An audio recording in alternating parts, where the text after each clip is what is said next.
دوسری حضرت حبشہ۔ اس کے بعد ان مہاجرین پر خصوصاً اور مسلمانوں پر عموماً قریش کا ظلم و تشدد، جور و ستم اور بڑھ گیا، اور ان کے خاندان والوں نے انہیں خوب ستایا، کیونکہ قریش کو ان کے ساتھ نجاشی کے حسن سلوک کی یہ خبر ملی تھی۔ اس پر وہ نہایت چین بچوبین تھے۔ نچار رسول اللہ صلی اللہ علیہ وسلم نے صحابہ کرام کو پھر ہجرت حبشہ کا مشورہ دیا، لیکن یہ دوسری ہجرت پہلی ہجرت کے بالمقابل اپنے دامن میں زیادہ مشکلات لیے ہوئے تھی، کیونکہ آپ کے باہر قریش پہلے ہی چکنا تھے اور ایسی کسی کوشش کو ناکام بنانے کا تہیہ کیے ہوئے تھے، لیکن مسلمان ان سے کہیں زیادہ مستعد ثابت ہوئے اور اللہ نے ان کے لیے سفر آسان بنا دیا۔ چنانچہ وہ قریش کی گرفت میں آنے سے پہلے ہی شاہ حبش کے پاس پہنچ گئے۔ اس دفعہ کل 72 یا 83 مردوں نے ہجرت کی۔ حضرت عمار کی ہجرت مختلف فی ہے اور 18 یا 19 عورتوں نے۔ علامہ منصور پوری نے یقین کے ساتھ جو عورتوں کی تعداد 18 لکھی ہے۔ مہاجرین حبشہ کے خلاف قریش کی سازش۔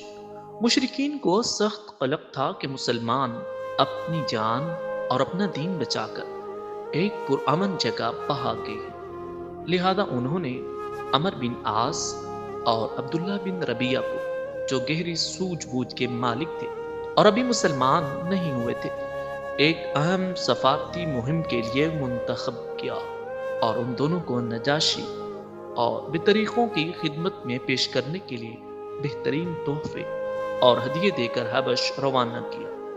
ان دونوں نے پہلے حبش پہنچ کر بطریقوں کو تحائف پیش کیے، پھر انہوں نے اپنے ان دلائل سے آگاہ کیا جن کی بنیاد پر وہ مسلمانوں کو حبش سے نکلوانا چاہتے تھے۔ جب بطریقوں نے اس بات سے اتفاق کر لیا کہ وہ نجاشی کو مسلمانوں کے نکال دینے کا مشورہ دیں گے، تو یہ دونوں نجاشی کے حضور حاضر ہوئے اور تحفے تحائف پیش کر کے اپنا مدعا یوں عرض کیا: اے بادشاہ، آپ کے ملک میں ہمارے کچھ ناسمجھ نوجوان آ گئے ہیں، انہوں نے اپنی قوم کا دین چھوڑ دیا ہے، لیکن آپ کے دین میں بھی داخل نہیں ہوئے، بلکہ ایک نیا دین ایجاد کیا ہے جسے نہ ہم جانتے ہیں نہ آپ۔ ہمیں آپ کی خدمت میں انہی کی بابت ان کے والدین، چچاؤں اور کنبے قبیلے کے عمائدین نے بھیجا ہے۔ مقصد یہ ہے کہ آپ ان کے پاس واپس بھیجیں، کیونکہ وہ لوگ ان پر کڑی نگاہ رکھتے ہیں اور ان کی خامی اور عتاب کے اسباب کو بہتر طور پر سمجھتے ہیں۔ جب یہ دونوں اپنا مدعا عرض کر چکے تو بطریقوں نے کہا: بادشاہ سلامت، یہ دونوں ٹھیک ہی کہہ رہے ہیں، آپ ان جوانوں کو ان دونوں کو حوالے کر دیں، یہ دونوں انہیں ان کی قوم اور ان کے ملک میں واپس پہنچا دیں گے۔ لیکن نجاشی نے سوچا اس قضیے کو گہرائی سے کھنگالنا اور اس کے تمام پہلوؤں کو سننا ضروری ہے، چنانچہ اس نے مسلمانوں کو بلا بھیجا۔ مسلمان یہ تہیہ کر کے اس کے دربار میں آئے کہ ہم سچ ہی بولیں گے، خواہ نتیجہ کچھ بھی ہو۔ جب مسلمان آ گئے تو نجاشی نے پوچھا: یہ کون سا دین ہے جس کی بنیاد پر تم نے اپنی قوم سے علیحدگی اختیار کر لی، لیکن میرے دین میں بھی داخل نہیں ہوئے اور نہ ہی ان ملتوں میں سے کسی کے دین میں داخل ہوئے ہو؟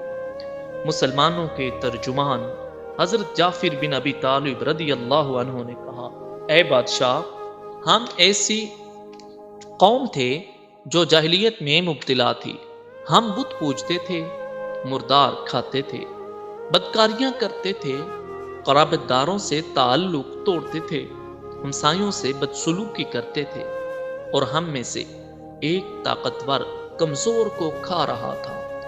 ہم اسی حالت میں تھے کہ اللہ نے ہم ہی میں سے ایک رسول بھیجا، اس کی عالی نسبی، سچائی، امانت اور پاک دامنی ہمیں پہلے سے معلوم تھی۔ اس نے ہمیں اللہ کی طرف بلایا اور سمجھایا کہ صرف ایک اللہ کو مانے، اس کی عبادت کریں اور اس کے سوا جن پتھروں اور بتوں کو ہمارے باپ دادا پوجتے تھے انہیں چھوڑ دیں۔ اس نے ہمیں سچ بولنے، امانت ادا کرنے، قرابت جوڑنے، پڑوسی سے اچھا سلوک کرنے اور حرام کاری و خون ریزی سے باز رہنے کا حکم دیا، اور فواحش میں ملوث ہونے، جھوٹ بولنے، یتیم کا مال کھانے اور پاک دامن عورتوں پر جھوٹی تہمت لگانے سے منع کیا۔ اس نے ہمیں یہ بھی حکم دیا کہ ہم صرف اللہ کی عبادت کریں، اس کے ساتھ کسی کو شریک نہ کریں۔ اس نے ہمیں نماز، روزہ اور زکوٰۃ کا حکم دیا۔ اسی طرح حضرت جعفر رضی اللہ تعالیٰ عنہ نے اسلام کے کام گنائے، پھر کہا ہم نے اس پیغمبر کو سچا مانا، اس پر ایمان لائے اور اس کے لائے ہوئے دین خداوندی میں اس کی پیروی کی۔ چنانچہ ہم نے صرف اللہ کی عبادت کی، اس کے ساتھ کسی کو شریک نہیں کیا، اور جن باتوں کو اس پیغمبر صلی اللہ علیہ وسلم نے حرام بتایا انہیں حرام مانا، جن کو حلال بتایا انہیں حلال جانا۔ اس پر ہماری قوم ہم سے بگڑ گئی، اس نے ہم پر ظلم و ستم کیا اور ہمیں ہمارے دین سے پھرنے کے لیے فتنے اور سزاؤں سے دوچار کیا، تاکہ ہم اللہ کی عبادت چھوڑ کر بت پرستی کی طرف پلٹ جائیں، اور جن گندی چیزوں کو حلال سمجھتے تھے انہیں پھر حلال سمجھنے لگیں۔ جب انہوں نے ہم پر بہت قہر و ظلم کیا، زمین تنگ کر دی اور ہمارے درمیان اور ہمارے دین کے درمیان روک بن کر کھڑے ہو گئے، تو ہم نے آپ کے ملک کی راہ لی اور دوسروں پر آپ کو ترجیح دیتے ہوئے آپ کی پناہ میں رہنا پسند کیا، اور یہ امید کی کہ اے بادشاہ آپ کے پاس ہم پر ظلم نہیں کیا جائے گا۔ نجاشی نے کہا وہ پیغمبر جو کچھ لائے ہیں اس میں سے کچھ تمہارے پاس ہے؟ حضرت جعفر نے کہا ہاں۔ نجاشی نے کہا ذرا مجھے بھی پڑھ کر سناؤ۔ حضرت جعفر رضی اللہ عنہ نے سورہ مریم کی ابتدائی آیات تلاوت فرمائی۔ نجاشی اس قدر رویا کہ اس کی داڑھی تر ہو گئی۔ نجاشی کے تمام اسقف بھی حضرت جعفر طیار کی تلاوت سن کر اس قدر روئے کہ ان کے صحیفے تر ہو گئے۔ پھر نجاشی نے کہا کہ یہ کلام اور وہ کلام جو حضرت عیسیٰ علیہ السلام لے کر آئے تھے دونوں ایک ہی شمعدان سے نکلے ہوئے ہیں۔ اس کے بعد نجاشی نے عمر بن عاص اور عبداللہ بن ربیہ کو مخاطب کر کے کہا کہ تم دونوں چلے جاؤ، میں ان لوگوں کو تمہارے حوالے نہیں کر سکتا، اور یہاں ان کے خلاف کوئی چال چلی جا سکتی ہے۔ اس حکم پر وہ دونوں وہاں سے نکل گئے۔ لیکن پھر عمر بن عاص نے عبداللہ بن ربیہ سے کہا خدا کی قسم کل ان کے متعلق ایسی بات لاؤں گا کہ ان کی ہریالی کی جڑ کاٹ کر رکھ دوں گا۔ عبداللہ بن ربیہ نے کہا نہیں، ایسا نہ کرنا، ان لوگوں نے اگرچہ ہمارے خلاف کیا ہے لیکن بہرحال ہمارے اپنے ہی کنبے قبیلے کے لوگ ہیں۔ مگر عمر بن عاص اپنی رائے پر اڑے رہے۔ اگلا دن آیا تو عمر بن عاص نے نجاشی سے کہا اے بادشاہ، یہ لوگ عیسیٰ علیہ السلام بن مریم علیہ السلام کے بارے میں ایک بڑی بات کہتے ہیں۔ اس پر نجاشی نے پھر مسلمانوں کو بلا بھیجا۔ وہ پوچھنا چاہتا تھا کہ حضرت عیسیٰ علیہ السلام کے بارے میں مسلمان کیا کہتے ہیں۔ اس دفعہ مسلمانوں کو گھبراہٹ ہوئی، لیکن انہوں نے طے کیا کہ سچ ہی بولیں گے، نتیجہ خواہ کچھ بھی ہو۔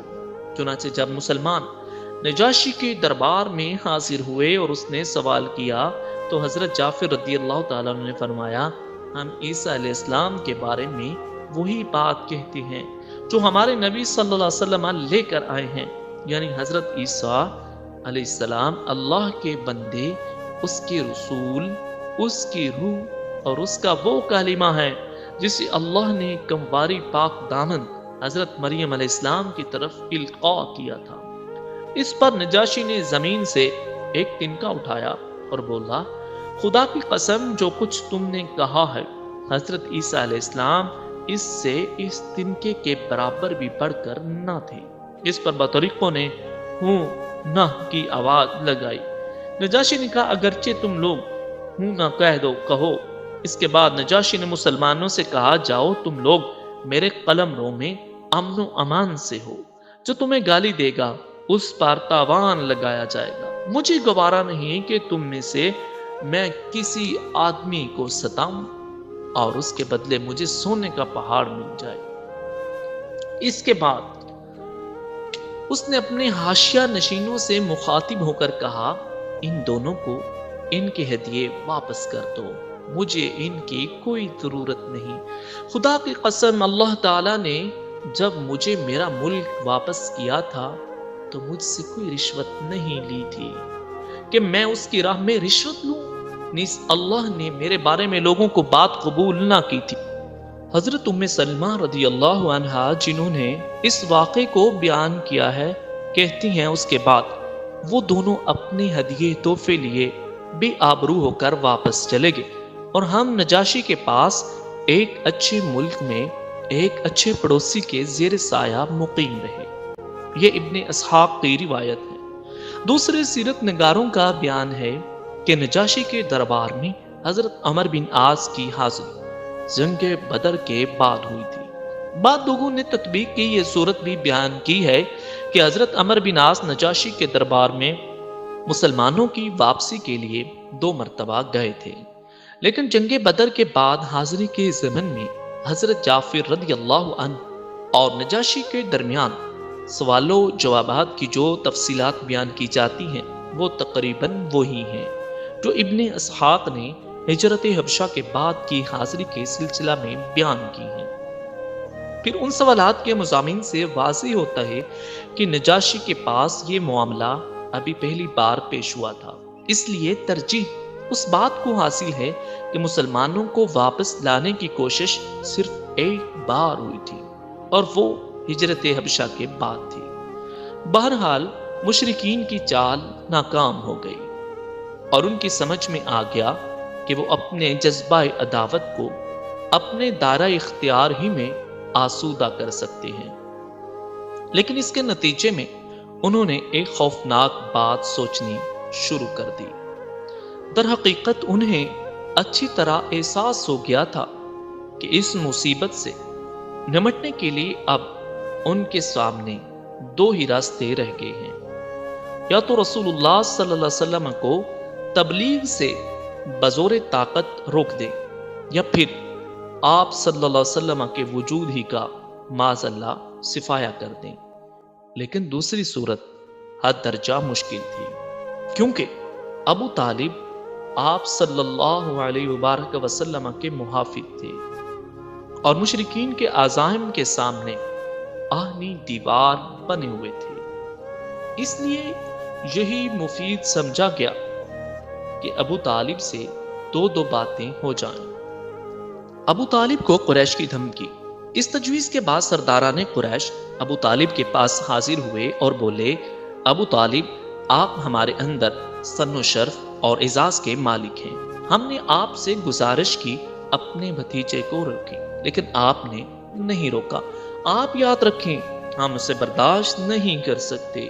ہمارے آبا و اجداد کو گالیاں دی جائیں، ہماری عقل و فہم کو حماقت زدہ قرار دیا جائے اور ہمارے خداؤں کو عیب چینی کی جائے، آپ روک دیجئے، ورنہ ہم آپ سے اور ان سے ایسی جنگ چھیڑ دیں گے، ایک فریق کا صفایا ہو کر رہے گا۔